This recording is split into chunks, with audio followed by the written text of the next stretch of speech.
days to go before Christmas. Give love and just love.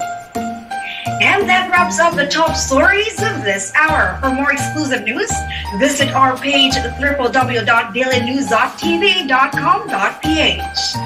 This has been Priyanti Tadlib saying, we do not just secure freedom, we defend what people deserve.